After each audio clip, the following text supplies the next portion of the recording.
Welcome student, Subhash English school की digital classes में आपका स्वागत है। आज हम कक्षा 6ठी की संस्कृत का व्याकरण भाग पढ़ेंगे, जिसमें हमें पढ़ना है परिजन नामानी। परिजन का मतलब होता है परिवार, परिवार के नाम। परिवार में कौन कौन से सदस्य होते हैं उनके नाम हम आज संस्कृत में पढ़ेंगे। जैसे कि पिता, पिता को संस्कृत में क्या कहेंगे? पिता। उसी तरह से माता, माता को संस्कृत में कहते हैं माता। पितामह, पितामह का मतलब होता है दादाजी, दादाजी को संस्कृत में क्या कहेंगे? पितामह। उसी तरह से दादी जी, दादी जी को संस्कृत में क्या कहते हैं? पितामही, मतलब पिता की माता, उनको क्या कहेंगे? दादी जी। उसी तरह से आएगा मातामह, मतलब माता की माँ, तो उनको क्या कहेंगे? नानी जी। माता मह मतलब माता मह का मतलब होता है नाना जी, मतलब माता के पिता, उनको कहेंगे नाना जी। उसी तरह से भ्राता, भ्राता का मतलब होता है भाई, भाई को संस्कृत में कहते हैं भ्राता। फिर है बहन, बहन को संस्कृत में क्या कहते हैं? भगिनी, भगिनी का मतलब होता है बहन। उसके बाद अग्रजः, अग्रजः का मतलब होता है बड़ा भाई, बड़े भाई को संस्कृत में क्या बोलते हैं? अग्रजः। फिर छोटा भाई, छोटे भाई को संस्कृत में क्या कहा जाता है? अनुजः। अग्रजः का मतलब होता है बड़ा भाई और अनुजः का मतलब होता है छोटा भाई।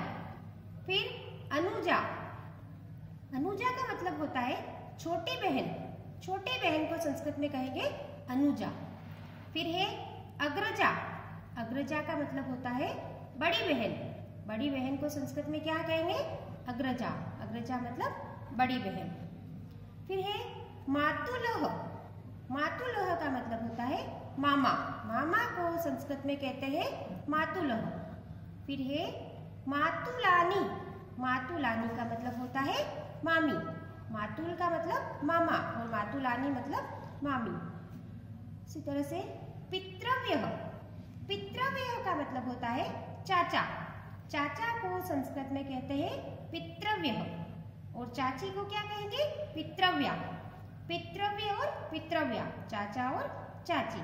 फिर है मातामही, मातामही का मतलब होता है नानी जी, मतलब अपनी माता की माता, उनको क्या कहेंगे? नानी जी। फिर है मातृ स्वसा, मातृ स्वसा का मतलब होता है मौसी, माता, माता की बहन, उनको क्या कहेंगे? मौसी। फिर है मातृ स्वपति, मतलब मातृ स्वपति का मतलब होता है मौसा जी, मतलब मौसी के जो पति होते हैं उनको क्या कहेंगे? मौसा जी। तो ये क्या कहलाएंगे? मातृ स्वपति, उनको कहेंगे मौसा जी। फिर है पितृस्वसा, पितृस्वसा का मतलब होता है बुआ, बुआ को कहेंगे पितृस्वसा। फिर है पितृस्वपति, मतलब होता है फूफा जी, पिता की बहन, पिता के बहनोई जी, उनको कहते हैं फूफा जी। तो पितृस्वपति मतलब फूफा जी। फिर है पुत्रः, पुत्र को संस्कृत में क्या कहेंगे? पुत्र, मतलब बेटे को संस्कृत में क्या कहेंगे? पुत्र। फिर है बेटी, बेटी को संस्कृत में क्या कहेंगे? पुत्री।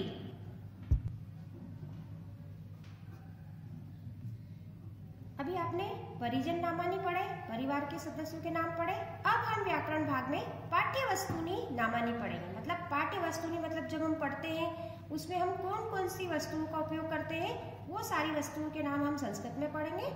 तो सबसे पहली है पुस्तकम, पुस्तकम, पुस्तक को संस्कृत में क्या कहते हैं? पुस्तकम। फिर है कॉपी, कॉपी को संस्कृत में कहा जाता है उत्तर पुस्तिका, उत्तर पुस्तिका का मतलब कॉपी। फिर है मसी, मसी का मतलब होता है शाही, शाही को संस्कृत में क्या कहेंगे? मसी। फिर है लेखनी, लेखनी का मतलब होता है कलम, है ना, कलम को संस्कृत में क्या कहेंगे? लेखनी।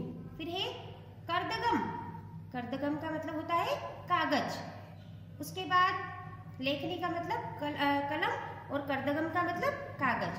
फिर है मापिका, मापिका का मतलब होता है स्केल, स्केल को संस्कृत में कहते हैं मापिका।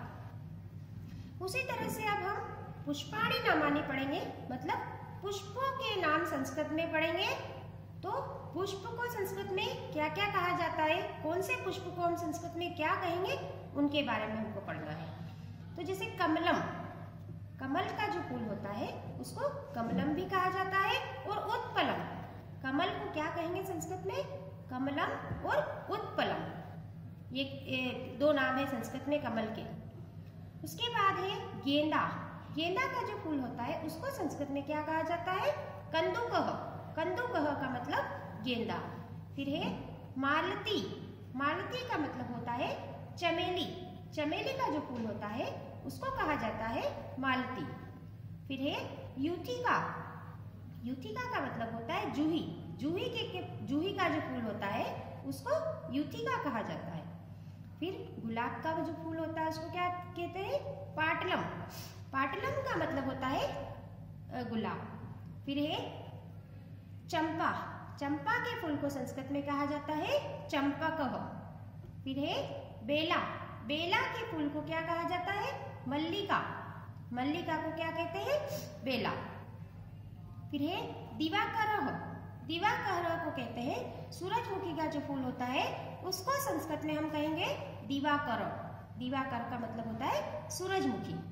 फिर है कर्णिका, कर्णिका का जो फूल होता है उसको, कनेर का जो फूल होता है उसको संस्कृत में कर्णिका कहा जाता है, फूलों के नाम। अभी हमने पाठ्यवस्तुनि नामानि पढ़े, पुष्पाणि नामानि पढ़े। अब हम व्याकरण भाग में पत्र को पूर्ण करेंगे, मतलब पत्र लिखना है हमें, अवकाश हेतु प्रार्थना पत्र लिखेंगे। तो कैसे लिखना है इसको देखिए, इसके ऑप्शन दे रखे हैं, जैसे शक्नोमि, कार्यम, अवकाश, अद्य और अहम, है ना, ये सारे ऑप्शन आपको इसमें फिल करना है। तो कैसे, इसको कैसे लिखना है, सेवायाम, सेवायाम श्रीमान प्रधानाचार्य महोदय सुभाष इंग्लिश स्कूल मंदसौर नगरम, इस तरह से लिखना है। जैसे हम हिंदी में प्रार्थना पत्र लिखते हैं उसी तरह से संस्कृत में भी लिखना है। तो श्रीमान प्रधानाचार्य महोदय सुभाष इंग्लिश स्कूल मंदसौर नगरम। फिर है महोदय निवेदनम अस्ति, महोदय निवेदन है, यत् मम गृहे अद्य, मतलब निवेदन है कि आज मेरे घर पर, अद्य मतलब आज, आवश्यकम कार्यम अस्ति, मतलब मेरे घर पर आज आवश्यक कार्य है।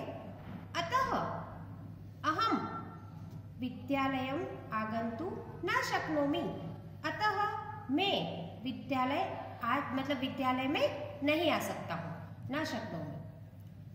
अतः एक दिवसस्य अवकाशं स्वीकरोतु, भवतः आज्ञाकारी शिष्य अनु, कक्षा षष्ठी।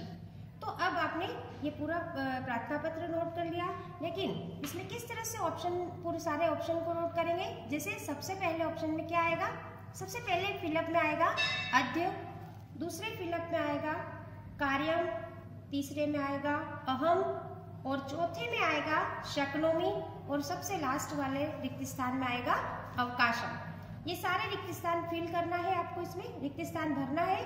तो इसमें भी 5 रिक्त स्थान दे रखे हैं, और ये सारे 5 रिक्त स्थान आपको इसमें भरना है। तो पूरा पत्र आपका, अवकाश पत्र जो है वो आपका प्रार्थना पत्र पूर्ण हो जाएगा।